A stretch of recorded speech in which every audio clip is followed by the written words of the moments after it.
U D എഫിൻ്റെ അവസ്ഥ എന്താ? മുസ്ലിം ലീഗുകാർ പരാതിപ്പെടുന്നത് മലപ്പുറം കഴിഞ്ഞാൽ തെക്കോട്ട് ലീഗിന് സീറ്റില്ല. ഞാൻ ഈ ഫ്ലോറിൽ നിന്നുകൊണ്ട് ആദ്യമായിട്ട് കോട്ടയത്തെ ബഹുമാനപ്പെട്ട MLA പത്രസമ്മേളനത്തിൽ അദ്ദേഹത്തോട് ചോദിച്ചു, യു ഡി എഫിലെ സീറ്റുകൾ ഓരോ പാർട്ടിക്കും എത്രയാണെന്ന് എണ്ണം പറയാമോ?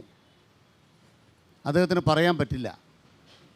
കോട്ടയം ജില്ലാ പഞ്ചായത്തിൽ മുസ്ലിം ലീഗിൻ്റെ സീറ്റ് എത്ര, മറ്റ് ഘടകകക്ഷികളുടെ സീറ്റ് എത്ര, കോട്ടയം നഗരസഭയിലെ ലീഗിൻ്റെ സീറ്റ് എത്ര, മറ്റ് ഘടകകക്ഷികളുടെ സീറ്റ് എത്ര, എന്തുകൊണ്ട് പറയാനാവുന്നില്ല?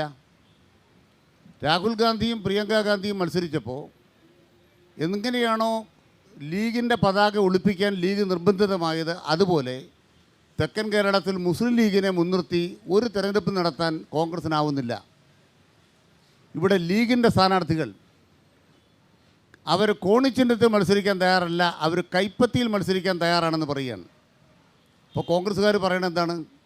ഞങ്ങൾ ലീഗുകാർക്ക് കൈപ്പത്തി ചിഹ്നം കൊടുക്കില്ല.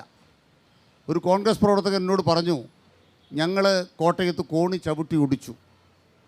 ഇതാണ് കോട്ടയത്തെ UDFൻ്റെ തമ്മിലടി.